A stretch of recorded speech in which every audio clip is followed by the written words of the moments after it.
তরকারিটা পাতে দেওয়া হচ্ছে, ডিম আলু দিয়ে কপি দিয়ে কষা।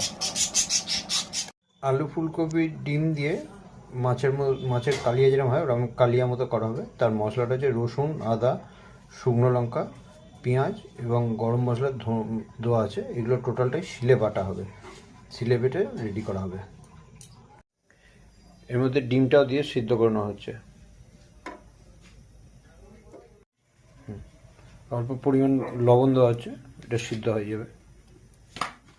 পরিমাণ মতো হলুদও দেওয়া হচ্ছে। কপিগুলো ভাবানো হয়ে এসছে, এবার তুলে ফেলা হচ্ছে জল থেকে।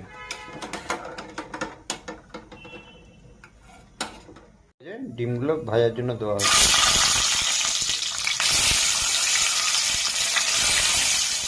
ডিমগুলো ভাজা হয়ে গেছে, এবার ডিমগুলো তুলে নেওয়া হচ্ছে। গরম হয়েছে, কপিগুলো এবার ভাজার জন্য দেওয়া হচ্ছে। এবার কপিগুলো এবার তুলে নেওয়া হচ্ছে। আলুগুলো ভাজার জন্য দেওয়া হয়েছে, একটু পরিমাণ মতো লবণ দিয়ে দেওয়া হচ্ছে, যাতে ভাজাটার কালারটা আসবে এবং ভাজাটা একটু নরম নরম হবে। আলুটা ভাজা হয়েছে, এবার কপিগুলো দিয়ে দেওয়া হচ্ছে। মশলাটা করা হয়েছে, শিলে বাটা ছিল, এর মধ্যে হলুদটা দেওয়া হচ্ছে পরিমাণ মতো, কাঁচা লঙ্কাটা পরিমাণ মতো দিয়ে দেওয়া হচ্ছে।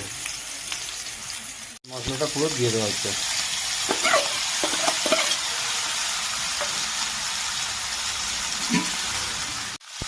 মশলা ধোয়া জলটাও দিয়ে দেওয়া হলো।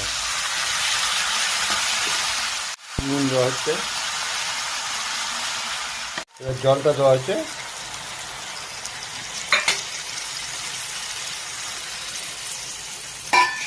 দিয়ে দেওয়া হচ্ছে এবার